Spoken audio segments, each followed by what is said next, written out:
I'd just like to let everybody know before we start the podcast, there may be the odd swear word during Fighting on the Inside. Also, some of the subjects that we cover, especially those surrounding mental health, some people may be affected by these conversations. If you are, then you can find information and help in the show notes. But please, other than that, enjoy the show. So, another massive shout out to our big sponsor, Mangata. Any companies or small businesses, large businesses out there looking for payroll, look no further. With 20 years of UK and global payroll experience, you'll be incredibly good hands. They've got very competitive margins and very, very easy to set up for agencies and candidates. And once a candidate has been referred, they will be contacted within 30 minutes. You really can't ask for much more. So you know what to do. Go down to the description, click on their website to check them out. It's mangatapayuk.com. And thank you so much to Mangata for sponsoring this podcast.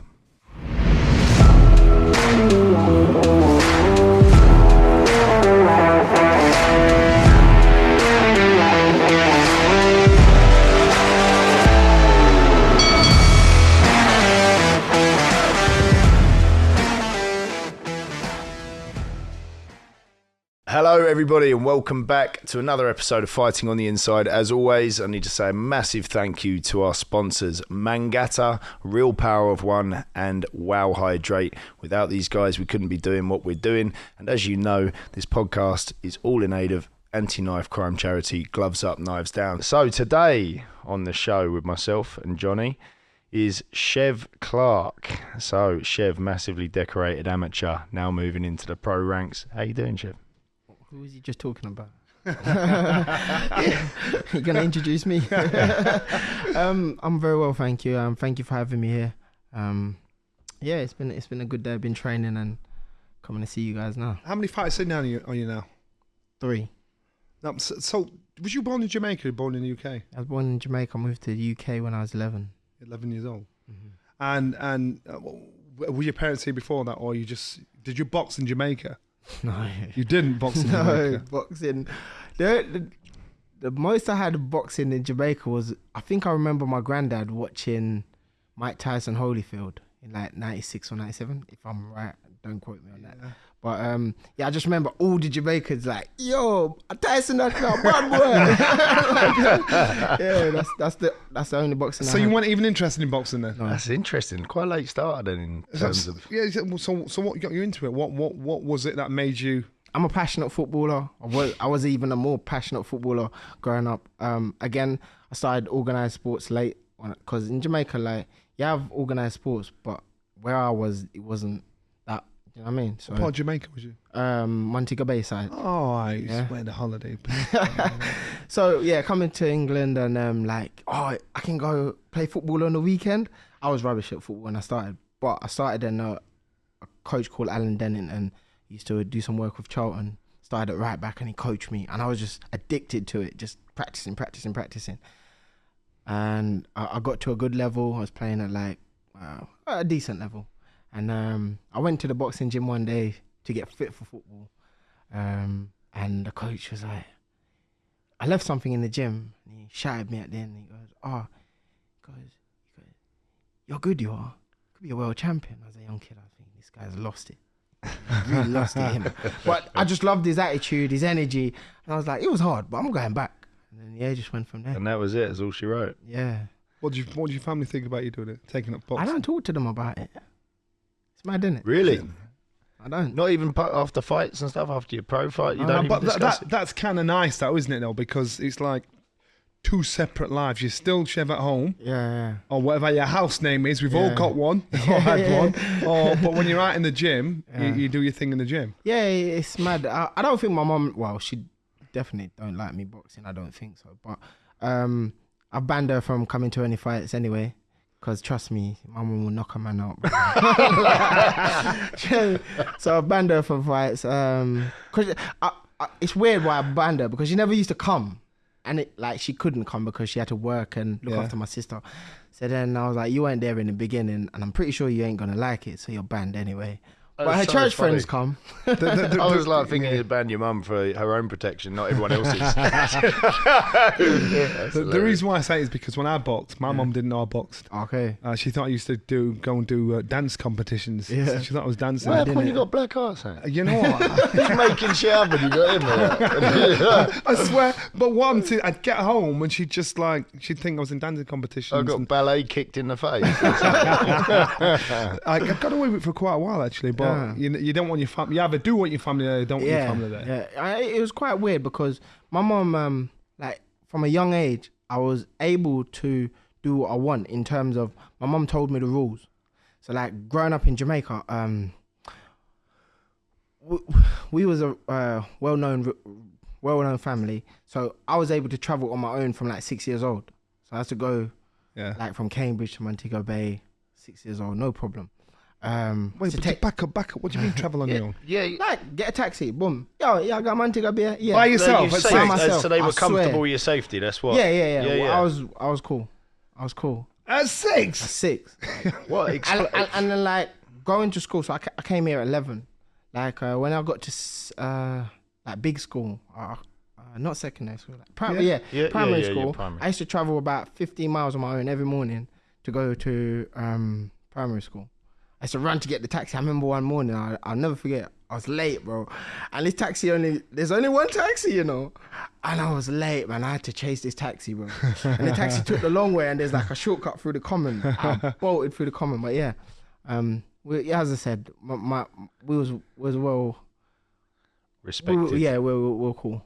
Do you think that independence that your family that you have is a good attribute to have, especially when it comes to this lonely sport of boxing? Yeah, I think growing up, again, I was gonna go on to say, like, my mum used to let me go in North London, like, to play football. So I had a stepsister who had a partner that worked for Arsenal and did bits in the community and that. And I used to go in North London, fringing that to play football. And I was like 14, 15. Isn't it funny how parenting is very different now than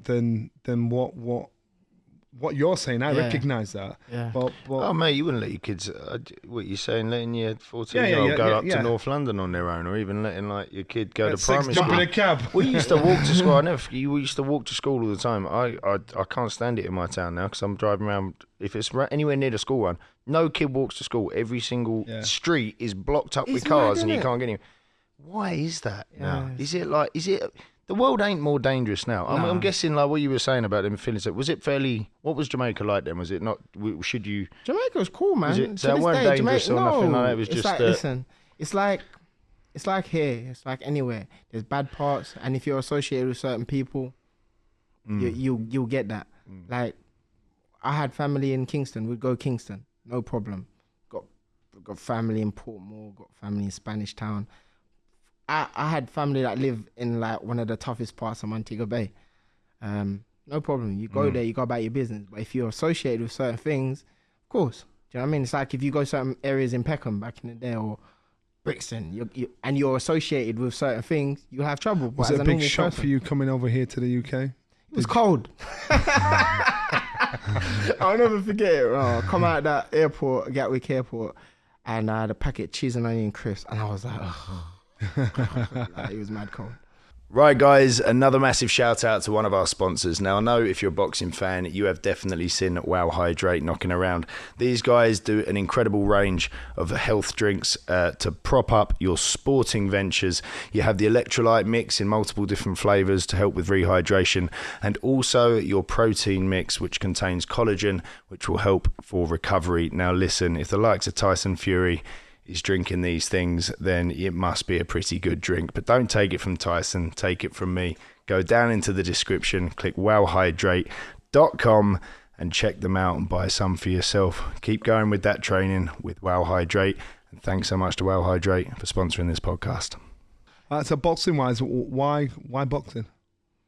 As I said, it's because of coach Jason Wicks, man. So it wasn't just in and out, thought that's it, he just said have a go, son. Because you like sports, so you thought I'd stick it out a little bit? No, I just generally, he just sold me a dream. You know when somebody believes in you before you could even see Someone it? saw your potential Yeah, and he- made you believe it. Yeah, but it was purely because of his energy. Like Jason, to this day, like whenever I'm fighting, he messages me, call me, like anything I need, I call him today. Be like, yo, you want to go gym? That's my guy, like forever. You were talking about experiences in the GB squad, and the one thing I miss about boxing is that family environment inside the gym. That's the one thing I miss more than anything, more than the fighting, more than it was that gym camaraderie, and the little nuggets what you were telling us before we actually start. To me, I actually recognise that and hear that. Is that important for you? Is it well? Explain what you explained to us early on about life in the gym. Yeah, in the gym, I mean, I was fortunate enough to get onto GB, and you know, there's a vast array of coaches there. I'll go for Rob McCracken, for example. He's done it all. So he used to sit down and he'd talk to the boys, and like if he was smart, you'd go over and you'd listen, and you'd try and pick up some of the game, and he'd be like, listen, one of the things I remember him saying, he goes, listen, this is the most fun part of your life. He goes, enjoy it. He goes, this is the most fun you'll ever have. He goes, you'll travel, go around the world, you box, nobody's trying to rob you. Enjoy it. Now I'm a pro, I'm like, yeah, he was right. So now people trying to rob you. You know what I mean? What's the difference between then and now? Now you're a pro. You were just doing it for fun then. Then it was a sport. Now it's a business. Interesting. Does it give you a different take, different appetite? Does it give you a different drive? No, not really. Just go train and fight. That's just my take on it. What I liked about boxing when I transferred is you're on your own. The one thing I didn't like about football is you could hide. Yeah. Me, I'm there. Like when I go to a football match, you're getting 150 from Shep all match. People used to complain. They'd be like, "Yo, don't you ever stop?" No, I'm here to win, and that's what I liked about boxing. Whatever I do in training, I can rely on in the fight. So you have to be very special to beat me. I have to ask on that note, because you said that this trainer, the initial point that made you stick to boxing was he said how much potential you had. What made you a good fighter? I have to ask, did you fight as a kid much? Did you get into a lot of trouble? Like what was back then like? When I came to England, I fought as a kid. The first fight I had was because of racism, but I never had, like, I'm not gonna make excuses. I never had much racism in terms of like in school and stuff. But one thing, what made me confident is like growing up in Jamaica. Like as I said, my family was well respected, so it was like kind of the name. Like you never, you gotta look after yourself so you don't disrespect the name, right? So wherever I went in the world, I don't care who you are, like you're not gonna disrespect them. Plus, you're not gonna have to deal. You're not growing up with racism in Jamaica. Yeah, that's the thing. The first time I experienced racism was in the UK, and the thing about it was mad. I said this story to somebody the other day. We was just there, and this kid got mad. It was like year 5, and this kid got mad. What's wrong with him? He said something, and then the teacher was like, let's say his name was Adam. The teacher was like, Adam, how dare you? I was like, yo, what's wrong with you? He just got a bit mad. And then they called my mum, called his mum, and that's when I first realized, okay, this is what happened. Because like in Jamaica, you learn about slavery, history. Like I can give you a whole rundown up to like year 5. Like I knew all of that, but I didn't know about racism. I didn't expect. In Jamaica, you have classism. I didn't experience racism. I didn't. So it's almost like you didn't even realise what it was until they made a big deal out of it, and you were like, "Oh, wait, it was not that." Yeah. That might contribute to your attitude of like happy-go-lucky, just getting on with life because you actually think, well, this is I've been brought up. I'm brought up this way to think positively with every situation. Yeah, I mean, as I said, like in Jamaica, bro, growing up, like anybody that came from foreign, they were golden nuggets, bro. Like, they got treated better than you did. So whether you're white, black, whatever, Chinese, Indian, you're just seen as another person, and you might be able to relate. I say this to my friends all the time, but every Chinese person in Jamaica or Japanese person in Jamaica that has a shop is called Mr. Chin, and that's not disrespectful. It's just like your mom sends you to the shop, yo, go on a Misha Chin shop and bring back this. Okay. Or like let's say like there's a town called Germantown where I'm from, and it's predominantly Germans that were moved there. I don't know why. I don't remember the history behind it. But they're all like red skin because they've got a tan. So all of them are pretty much called Red Man. Yeah. Go and check Red Man, get me this, come back. So I didn't know about racism. Do you know what I mean? Oh, I see. Because so I guess obviously they weren't being said to be used as weapons or used in a derogatory term. But obviously when you got here in that scenario, then did you realise that like in the UK that can be used as a weapon now? And that's the difference here. Yeah, only when the teacher and he realised that kid was saying it maliciously, and that's. Yeah, that's interesting. So we get to the boxing. We get to your life as a fighter instead of being a footballer. Yeah. Why choose boxing over football? As I said, first of all, purely because of the coach's energy, and then it was like around the town, I would fight anyway. Not like every day I say I'd fight anyway, but I wouldn't back down from nobody. So you could be the traveller that could fight. You could be the big guy. It doesn't bother me, bro. I'm Cheavon Clarke, and the name meant something to me. So regardless of who you are, I'd stand my ground. And funny story, when I first started fighting, my first fight, my dad said to me, "Listen, man, you need to run." I was like, "Yo, I'm Chev, man. I don't need to run." What I need to run for? So I was training and had to fight, man. I did need to run. After the first round, bro, oh my lord, I was gassed. Gum shield came out and everything. And then I lost the fight by 1 point. And that was the determining factor. I was like, I'm never ever going to be on fit again. I'll never be ever. Was this your first amateur fight? Yeah. Oh, man. Who was your inspiration inside the gym? The people you look up to or aspire to be like when you're in the boxing gym? Mike Tyson. It's Mike Tyson. Why? Just bad intentions. From with bad intentions. But if you're a fighter, sometimes if you try, you'll have a hero, but you try and fight like the hero. Mm-hmm. Is that you, or you? I don't know. I have 3 top boxers: Mike Tyson, Sugar Robinson, and Roy Jones Jr.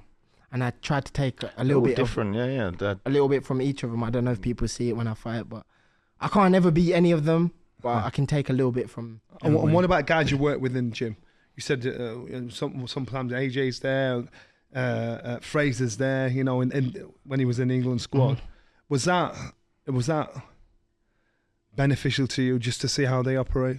Yeah, because it's a funny story. I said to Fraser one time, they had WSB, I don't know if you know. So they had WSB, and I was fortunate enough to get a ticket to go You're Cool. And I saw him and I was like, I'm going to be on GB one day. And when I got on, he reminded... Oh, this is before you even met him? Yeah, before I even got on GB. Yeah. And I said to him, I'm going to be on GB one day. And he reminded me when I got into GB. So then he was like, looking at these guys that had already been on there. Then he had Ben. Ben was already on GB. Ben Whittaker. Ben Whittaker, yeah. And it was just looking up to them in terms of, they've already done this. They've got this experience. And I'm just like, even though I was a bit older, I'm still that Jamaican kid like, yo, I get to come here and box. I don't have to go and work. This is what I get to do. So to me, it was just like, this is amazing. And then Josh Boatsy, that's my boy, just gave us all the game. Because when I got into GB, he just finished his cycle. He just come back from the Olympics. Mm-hmm. So he was just like giving us the game. And he was like, listen, bro, this is what you do. Make sure you focus and listen and just execute. It's so important to have mentors inside. You're talking about how much of a good mentor Rob McCracken is. We know what Rob's like. He's like the silent, doesn't say a word, wants to stay in the background. But words of wisdom are so appreciated by everybody. 100%. And if you, I don't want to say if you're smart, but like, I've read before, and I believe now that I've read it. Like, there's people before you that have done what you're trying to do, and have achieved it, and some haven't. And it's good to listen to them and take as much you can from them because they've already done it, and you're trying to achieve what they've done. Well, that's the thing about boxing, isn't it? It's all about putting down the ego, and like, well, there's a lot of it. It will happen to you when you walk in a boxing gym. You get humbled, you put down the ego. But that's a really big example of it, because a lot of people think, no, I'll do it my own way, and I know better. But what you're saying is open yourself up to people that have done it before you and take some advice on board. Because it's a difficult thing. Some people can't take advice because of that ego. Yeah, 100%. So that's like 100%, and not just in boxing, just in life, man. in life, exactly. What I seem to sense is, we spoke to guests before, and they've come from one kind of background or another. You seem to have come from a very positive background, so therefore your outlook in regards to moving forward is pretty positive as well, in regards to what you want to do, how you want to do, or your position in life. Some people are driven by the pain. You're driven by the potential of what life can bring. Did you actually see that difference in you than you do to your counterparts, people around you? Yeah, because I think I hope it doesn't sound egotistic in any way, but when I think of like all my friends that started here, yeah, like I always illustrate it like this: they started at 0, I started from minus. So like me coming to England was me being 0, and then for me to get on to GB and then to go to the Olympics to win a medal in the Europeans, like it's mad. Like I come from a town not too far away from Usain Bolt, where most people in Jamaica ain't even heard of it. To give you, and that's what I'm talking about. Positive mindset. Do you know what I mean? And there's no ego there at all. You're proud of what you've done and what you come from, and you're looking at all of that, and you're using that as like, look what I've done and look what I'm going to continue to do. By the sounds of things, you sound like someone driven. Do you understand? This is very much to do with Gloves Up, Nice Down, in regards to the whole purpose of trying to get kids off streets, trying to get kids to think positively in the right direction in life, how life should turn out. Can you understand how boxing has been a lifesaver for many young fighters around the world? Can you understand how important it's been? 100%, because one, you're with a group of people. If there's a group, you might be on your own, but you're with people that are doing something that you're both doing. And I go back to the example of GB, right? When you're on GB, you're all there doing the same thing. So if you've had a hard day today and then in the morning you feel like, I can't bother to get up today, bro, I'm sorry, but all the other men have done the same thing you've done, so get on with it. Do you get what I mean? And I think that's what it gives you. It's a camaraderie. Is that the right word? Camaraderie, yeah. Camaraderie. You've gone in the gym, and whether it's your coach, he sees something in you, or like you're going with your friend, there's a camaraderie there, to go on, and then it's up to you. Okay, I want to take this serious, or I'm just enjoying it for what it is, and either or is good. You're saying it's a business now more than pleasure. What's your goal, your drive? My goal, my drive is just to go as far as I can. Again, I have to refer back to Jamaica because it's mad, and I only realised this the other day. Growing up, where like used to travel to school with your friends, and you have your friends in the community, and you might be able to relate. You might be able to. Well, you might not be able to relate. But in Jamaica, growing up, everybody wanted to go to foreign. Right. So foreign is America, England, wherever. Yeah. And the thing about it is, whenever anybody travelled to the UK or America, they could be the cleaner, bro. They could have been the cleaner in the UK, but they come back and they're like, yeah, England, nice. Like, they make it sound like the streets are paved with gold, and like you need to see it. And we was living this life. So like as a kid hearing that, you're like, yo, why don't go foreign tour? Do you know what I mean? And then out of everybody, I got the opportunity. So it's like I'm living for all of us. Are you going back telling those stories? Huh? Are you going back telling everybody else stories as well? No, the streets are paved with gold. No. Forget all of that, man. I keep it real. But it's just like all of those kids wanted that opportunity, and I was fortunate enough to get it. So like, even though I'm living for myself, I'm like living for everybody. Like, to make the most of it. How many of you came over? How many when you left Jamaica? How many? It was just me and my mum and my sister. Like, we actually came on holiday. We didn't come here to live. Did you? We didn't come here to live. It's never that. Like my mum came first and she hated it. Like the old man was like, come over and see what it's like. My mum was Where'd like, you move to initially? Peckham. Oh, okay. So, my mum came over in like 98, 99. She hated it. She was like, I want to go home. She didn't want to be here at all. And to this day, she still don't. But then the old man was like, yeah, let's bring the kids. Let's let them try. Mum was like, no. But then we had a voting system, you see? So then the old man was like, okay, let's see what the kids think. Do you want to go to England? I was like, yeah. My sister was like, yeah. I came, it was cold. But then when we was meant to go back, no, not when we was meant to go back, but during the period, he was like, oh, do you like it here? I was like, yeah, it's cool. My sister was like, yeah, it's cool. So mum got outvoted. So you stayed. So we stayed. So that's literally the story. And then like we went through the process, neutralization, blah, blah, blah, blah. We're here. So down in Peckham, then, did you have, obviously, we're talking here about the charity, about Gloves Up, Knives Down. Did you ever have any run-ins with knife crime down there? Any sort of tussles on the street? Any has that ever crossed your path? No, because we moved from Peckham to Kent quite quickly. That in Kent. Yeah. So then, but I used to travel back and forth because I was like sisters that live in London, in Croydon, in Peckham, Camberwell. I mean, our family. So I used to be back and forth, and yeah, you have those conversations, and Peckham's got that rep. It's got that. I'm a Yorkshire boy, so we know it. Peckham, that's that. It's got that rep of just having that kind of trouble there. Yeah, so you'd have those conversations with people associated with certain people, but it's like, I don't know. I just being from Jamaica and just coming to England, I was like, brother, like forget all of that nonsense. Sounds like you're appreciating every just being every like day. yeah. So it's a bit different for me in that sense. Tell us about your career then. What's going to happen next? Where are you going to move with it? We just taking each fight as it comes. It sounds generic, but I'm genuinely just enjoying it because in my head I'm like, who am I to be boxing? Do you know what I mean? Boxing wasn't a part of the plan. And I say this to people all the time, going to the Olympics. Who am I to be going to the Olympics? Do you know what I mean? And it was literally when we got to the kitting out.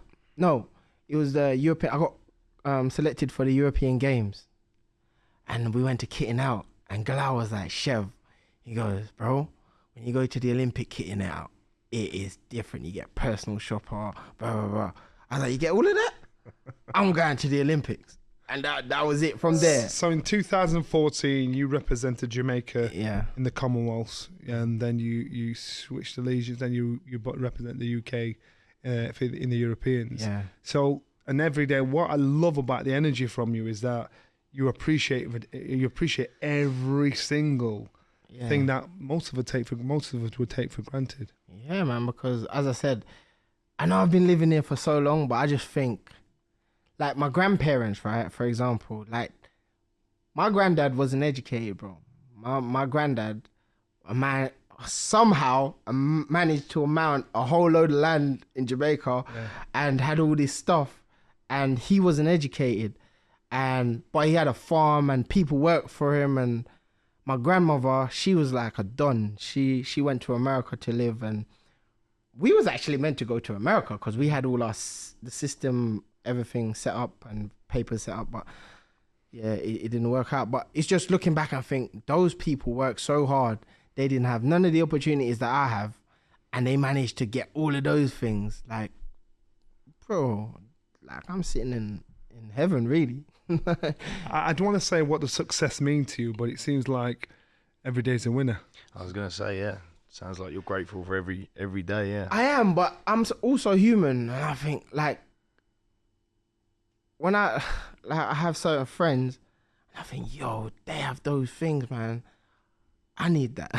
Like, you know, I'm still human. The things, are you prepared for the responsibility of the success boxing brings? Now I'm talking as the next world champion. So when you get those things, it becomes really there's responsibility that comes with it. It's not just getting it; it's keeping it. And to keep it, the responsibility is remembering what got you there in the first place, what's going to keep you there for as long as possible. Are you prepared for that? Do you actually understand what you're wishing for. Be careful what you wish for. Do you understand what it is you drive? Yeah, I do. Like, as I said to you before, how many people have done it? You've done it before. Do you know what I mean? There's so many people that's done it and their stories there. Like, I remember watching Mike Tyson, who's the boxer from Philly that got robbed as well? I'm at Bernard Hopkins. Bernard Hopkins, Evander Holyfield. There's a documentary on all three of them. And they speak about all their successes and that. And the one thing I got from it is like, when you become a boxer, make sure you get yourself a lawyer and an accountant. You don't need nothing else. That's what you get yourself a good lawyer and an accountant, and then you won't end up in the situation they ended up in. Don't buy 15 houses. Don't drive 20 cars. Exactly. So try and have one woman. yeah. That's what I'm saying. So the story is already there. It's just if you want to study it and take the shortcuts, if that's what they are. Or what's your map? What's your game plan? What's your map, say, for the next 12 months, 24 months? To have as many fights as possible and win all those fights, and just put myself in a position to be challenging for titles and winning titles. Sounds like you're taking it one step at a time without looking at an end goal, and it's like you're going to achieve and keep doing what you can do. Yeah, because I think when you're like, oh, I'm going to do this, like, it's good to do that. It's good to say that. I could say that to you, but then just go, if you achieve it, it's the same thing, innit? Just do it rather Johnny than say said, it. Yeah, well, Johnny said as well, you put one goal out there and you reach it, where'd you go then? And all of a sudden, but staying hungry like you're doing and taking it step by step. So. And I feel a bit, I don't know where you're going to go with this, but I'm trying to, because you're still in the midst of, on the crest of that wave and enjoying it, like Rob tells you, enjoying it. But how would you translate being tough? What is being tough to you? What is being tough? Got a perfect one for you. Oh, here we go. No, you know what it is? When you're younger, right? And I use boxing. When you can't fight, right? When you don't have money, when you can't fight, when you don't have wealth, I won't say money, you need to show everybody everything. I can fight, I'll fight him. You go out to the club, bam, you're fighting everybody, right? When you learn how to fight, when you know how to box, when you know how to protect yourself, you go out and you see a man and you see an altercation, you're like, you know what, bro? It's just a waste of my energy. Because you know what you can do. It's different. You know what you can do. When you have money, when you have wealth, who you need to show off for? So it's usually, the word is the loudest man in the room is usually the weakest. If they want to use that one, but that's what I've noticed. Like, I know wealthy people just like yourself. These donnies will be driving the cheapest car. You'll be like, don't need to show off it. Do you know what I mean? And then I know dudes that are like not so wealthy, and they're like this. Do you know what I mean? Hello everyone. So, for those of you that may have noticed how good myself and Johnny have been looking throughout this podcast, that's because we are donning Real. Now, they produce high performance sportswear inspired by boxers. Boxing is as much mental as it is physical, and Real believe that it's a combination of physical and mental strength. That is where your performance potential lies. Unify body and mind to realize the power of one.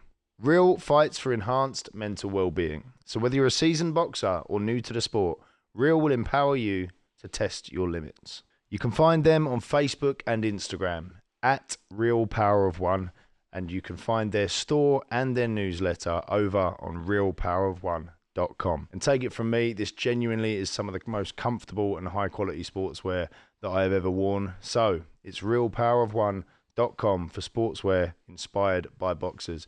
And thank you so much to Real for sponsoring this podcast.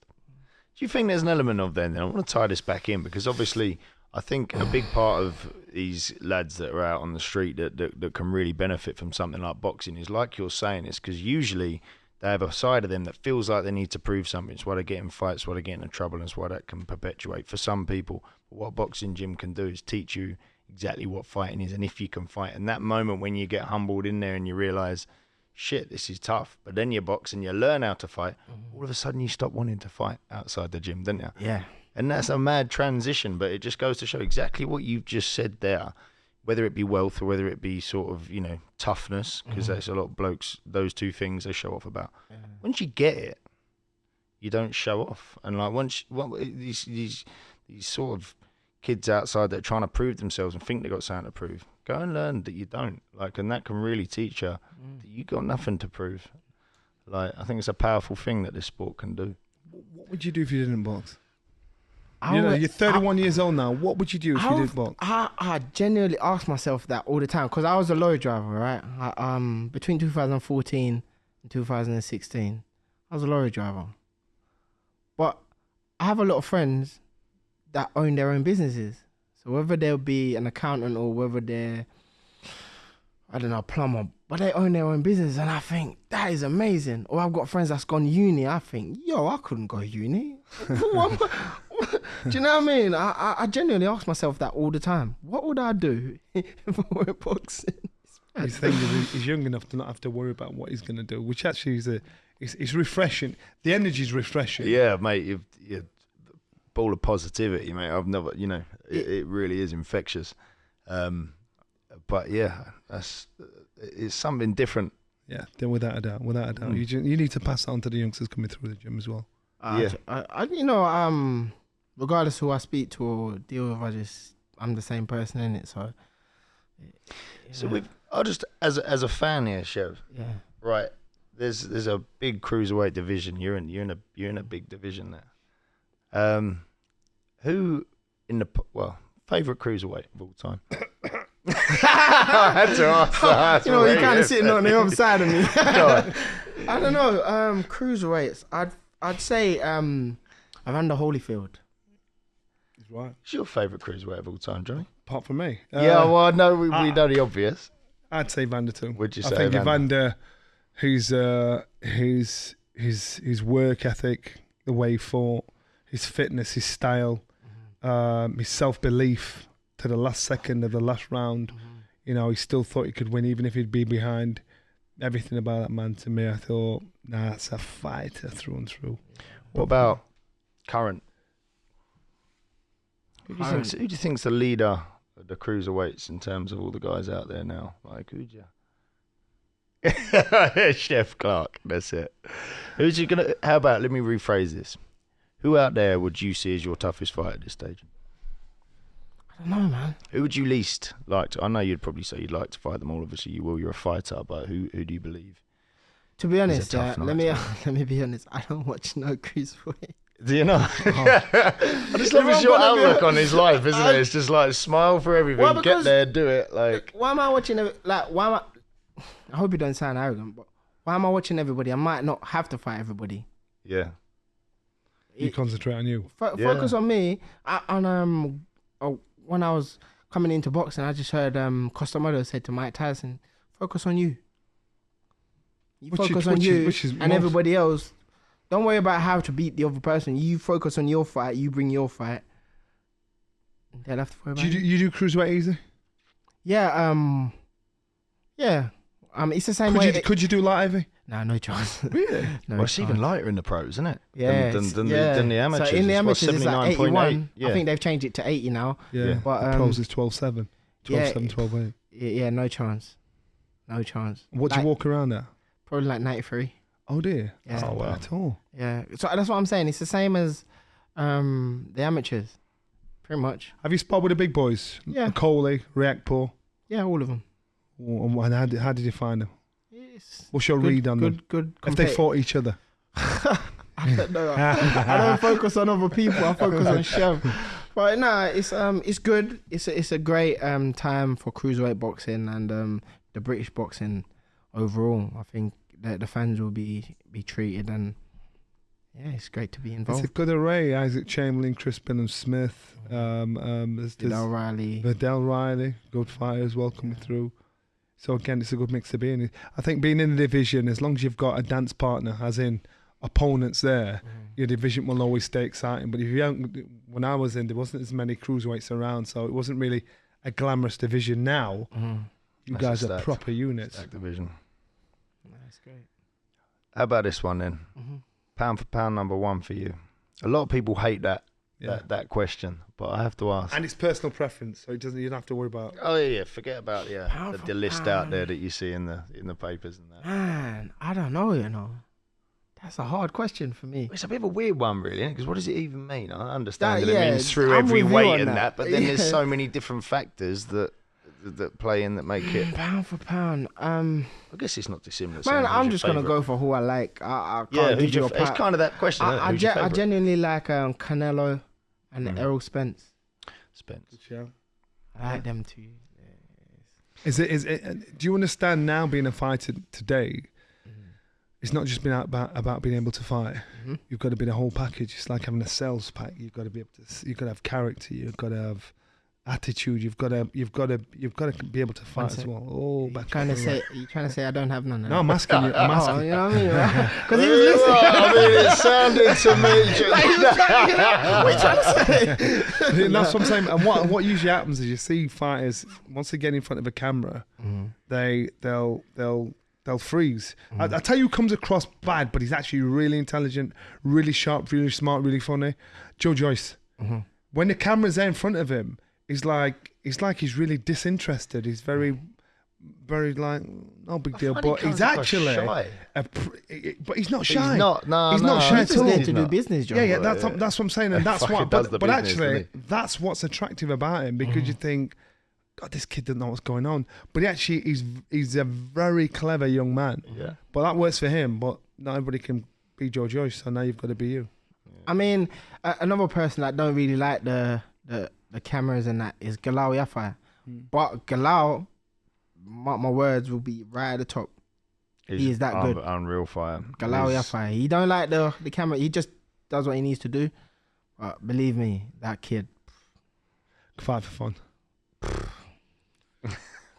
That's all I got to say on that. Right. So look, Chev, to close this out, mate, I just want to know from you, what is something that obviously first of all, a note, I think it's interesting with you because you've come from such confidence and you've got such a good outlook on life, and you've got, like, I know that first trainer that told you could do this, like, you've come through life confident, positive. Obviously there's a lot of people out there that aren't that way, that can struggle with certain things outside the gym and all this sort of stuff, or young kids on the street. What is the thing for you that boxing can do for youngsters these days? What's it taught you? What's it given you? And what can it give them? Cliche, but discipline. Discipline, man. Like, I was good at sport before. When I started doing boxing, it's like, okay, I'm going college. I got to get up at 5 o'clock, 6 o'clock, run, get back, eat breakfast, go to college. Finish college, get some dinner, get to the gym. And it was just, it sounds simple, but to do it every day, you have to be regimented to do that. And especially getting up at 5 o'clock in the morning. Who wants to get up at that time? Do you know what I mean? And I think once you're there, it's just, for me, like, my coaches was just like family. It's mad. And again, going back to GB, I spent more time with those guys in the last 5 years than I did with my family at home. So it was like somebody to speak to. If I had an issue, if I was feeling a certain way, somebody to lean on, you know. And generally, I'm a bit of a weirdo. You know what I mean? It's cool to be a weirdo. I'll just if I think about somebody, I'll message them. Ask anybody that knows me. They'll just get a random message from Chev and it'll be like, yo, what's happening, man? Like, something stupid. Like, do you know what I mean? But just check on your people. Like, sometimes we're not, most times it's talked about as we're not feeling well. But how about, okay, you wake up in the morning, you ain't spoke to a person for a while, just send them a message. Yo, man, I ain't spoke to you in ages, hope you're good. You know what I mean? It could be somebody that done something for you one time. Like, yo, hope you're all right, man. Appreciate what you did for me that time.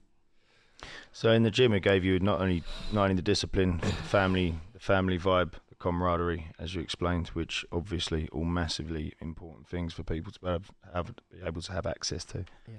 The one bit of advice I'd give you for your career moving forward is who you are today.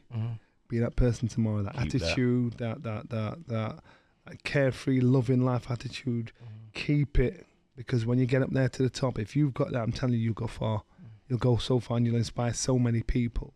So remember these moments. Rob said to you, these are the happiest times of your life. Yeah. You're in it now, and take it with you, because you'll inspire so many people.